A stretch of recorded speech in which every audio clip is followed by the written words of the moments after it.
உலகத்தான் எதை பண்றனோ அதை பார்த்தோம் நமக்கு ஒரு ஆசை. அந்த உலகத்தான் பண்ற மாதிரியே ட்ரெஸ்ஸிங், அதை பார்த்த உடனே நல்ல ட்ரெஸ் பண்ணுங்க, உங்களை ஆண்டவர் வேணான்னு சொல்லலை.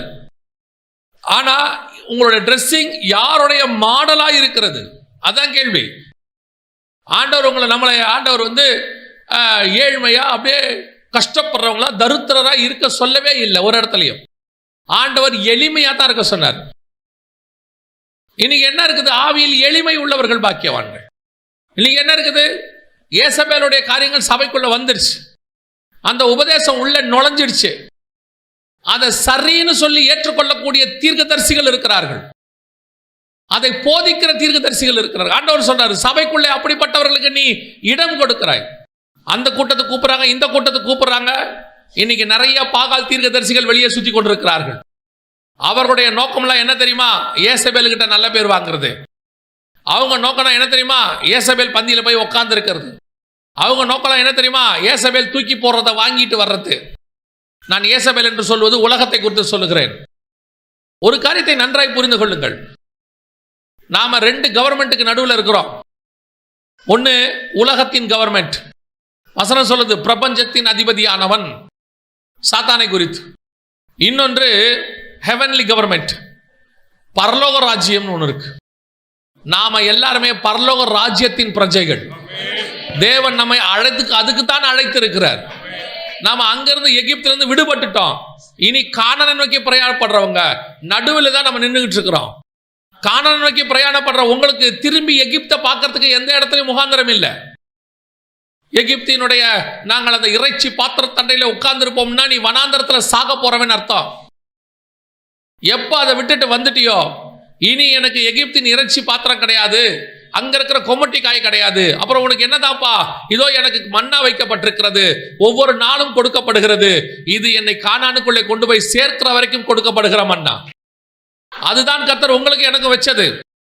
இன்னைக்கு எகிப்தினுடைய அந்த கொமட்டி காய்களுக்கும் எதை விட்டுட்டு வந்தாங்களோ அதுக்கு பின்னாடியே போய் உட்கார்ந்து இருக்கிறாங்க. எதை ஒரு நாள் வேணாம் என்று அருவறுத்தாங்களோ அதுக்கு பின்னாடி போய் உட்கார்ந்து இருக்கிறாங்க. இன்னைக்கு எல்லாரும் அப்படிதான் உட்கார்ந்துருக்காங்க, ஏசபேலின் பந்தியிலே சாப்பிடக்கூடியவர்கள். ஆண்டவர் சொல்றாரு, உன்னுடைய சபைக்குள்ளே அப்படிப்பட்டவர்களுக்கு இடம் கொடுக்காதே. அப்படிப்பட்ட ஊழியக்காரர்களை மேலே ஏத்தாதீங்க. அப்படிப்பட்ட உபதேசங்கள் வரும்போது தள்ளுங்க. விசுவாசிகளுக்கு சொல்றேன், வைராக்கியமா இருங்க. ஆண்டவர் இப்பொழுது 7000 பேரை தேடிக்கொண்டிருக்கிறார். ஏசபேல் பந்தியில் உட்கார்ந்துருக்கிறோம், ஆண்டவருக்கு தேவை கிடையாது. ஆண்டவரை பொறுத்த வரைக்கும் என்ன தெரியுமா? கர்த்தர் தெய்வமானால் கர்த்தர் இடத்துல வாங்கல், பாகால் தெய்வமானால் பாகால் இடத்துல போங்கள். நான் எப்பவும் சொல்லுவேன், இந்த பரலோக ராஜ்யமும் சரி ஆண்டவரும் சரி, உங்களை கெஞ்சி பரலோகத்துக்கு கூட்டிட்டு போக வேண்டிய அவசியம் ஆண்டவருக்கு கிடையவே கிடையாது. உங்களை கெஞ்ச வேண்டியதில்லை, தயவு செஞ்சு பரலோகத்துக்கு வந்துருங்கன்னு. உங்களுக்கு வாய்ப்பு கொடுக்குறோம் பரலோகத்துக்கு போறதுக்கு. ஆண்டவர் சர்வ லோகத்தை உண்டாக்கி வைத்து தம்முடைய ஜனங்களை மீட்டு கொண்டு போய் அங்க வைக்க வேண்டும் என்று விரும்புகிறார். அதற்கு உங்களுக்கு ஒரு வாய்ப்பு கிடைச்சிருக்குது. யோசிச்சு பாருங்க, அமெரிக்காவுக்கு விசா கிடைச்சா அமெரிக்கன் எம்பசிக்காரன் உங்களை கெஞ்சுறானா தயவு செஞ்சு வாங்கன்னு? உங்களை அப்படி கெஞ்சுறாங்களா? நம்ம தான் போய் கெஞ்சணும், வரிசையில் நிற்கணும், டோக்கன் வாங்கணும், போயிட்டு எம்பசி வாசல நிற்கணும், எப்படியாவது விசா கொடுங்கன்னு கேட்கணும். அவன் கேட்குற கேள்விக்கெல்லாம் பதில் சொல்லணும். ஒரு உலக அரசாங்கத்திற்கு ஒரு சாதாரண 10 வருஷம் 20 வருஷம் விசாவுக்கு நாம் இவ்வளவு போய் பவ்யமாய் நிற்போமானால், பயபக்தியோடு கூட நிற்போமானால், சர்வ வல்லமை உள்ள தேவனுடைய ராஜ்யத்துக்குள் பிரவேசிக்க போகிறோம். இன்னும் எவ்வளவு பயம் இருக்கணும்? ஏன் பரலோகத்தின் அரசாங்கம் உங்களுக்கு போய் அப்படியே பயந்து கூப்பிடணும்? ஒரு காலகட்டம் இருந்தது, சபை ஸ்தாபிக்கப்படுகிற காலகட்டத்தில் பவுலும் போய் பேதுருவும் போய் எல்லா பக்கமும் போய் சபையை ஸ்தாபிச்சாங்க. எப்படி? அப்ப அந்த சபையினுடைய மிக முக்கியமான அத்தாரிட்டி இன்னைக்கு உருவாகி இருக்குது. நாம தான் சபைக்கு வாஞ்சியோட வரணும், நாம எதிர்பார்ப்போட வரணும். நாம எப்படி வரணும் தெரியுமா? சர்ச்சுக்கு வரும்போது, நான் பரலோகத்துக்கு போறதுக்கு எனக்கு விசா கிடைச்சிருக்குது, எனக்கு பரலோகத்துக்கு போறதுக்கு சொல்லி கொடுக்குற இடம் ஒன்று கிடைச்சிருக்கு, நான் அங்கே போக போகிறேங்கிறதான அந்த தைரியத்தோட வரணும். கலாத்தியருக்கு எழுதும் போது பவுல் சொல்றாரு, நான் இன்னும் மனுஷனை பிரியப்படுத்துகிறவனா இருந்தால் தேவனுக்கு ஊழியக்காரன் அல்லவே. சபை உங்களை பிரியப்படுத்துகிற இடம் இல்லை, சபை உங்களை உருவாக்குகிற இடம், சபை உங்களை பரலோகத்துக்கு கொண்டு போகிற இடம். அப்ப நம்ம எப்படி சர்ச்சுக்கு வரணும்? பையன் போகும்போது எப்படி அனுப்புறீங்க? ஸ்கூலுக்கு கத்துக்க அனுப்புறீங்க, போய் படிச்சுட்டு வாடா, உன் வாழ்க்கை நல்லா இருக்கும். அதே எண்ணத்தோட சபைக்கு வரணும். நம்ம சர்ச்சுக்கு போவோம், நம்ம ஆத்மா நல்லா இருக்கும். இன்னைக்கு பாகாலை எதிர்பார்த்து பாகாலின் உபதேசத்தை எதிர்பார்க்கிற கூட்டம் கேட்கறதுக்கு நல்லா இருக்கும் தெரியுமா உங்களுக்கு? இப்போ யோசிச்சு பாருங்க, எலியாவுடைய சாப்பாட்டுக்கும் ஏசபேல் சாப்பாட்டுக்கும் எவ்வளோ வித்தியாசம் இருக்கும். எலியாவுடைய சாப்பாடு என்ன?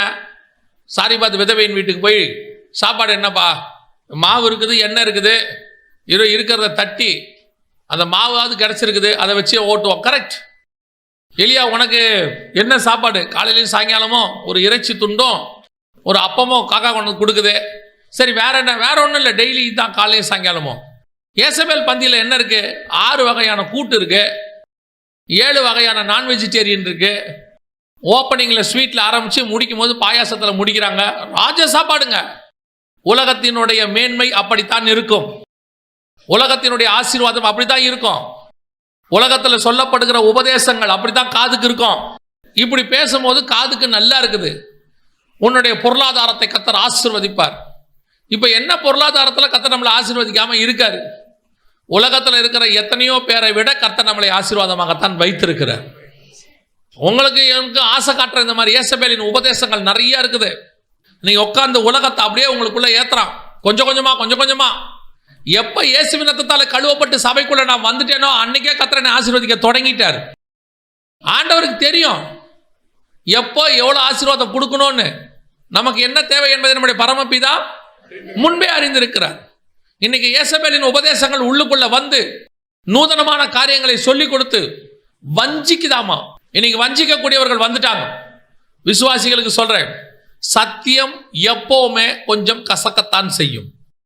சத்தியம் என்ன செய்யும்? கசக்கத்தான் செய்யும், கடினமா தான் இருக்கும். ஆனா அதை நீங்க உட்கொண்டுட்டீங்கன்னா உங்க ஆத்மாவுக்கு அது நல்லது. அல்லேலூயா.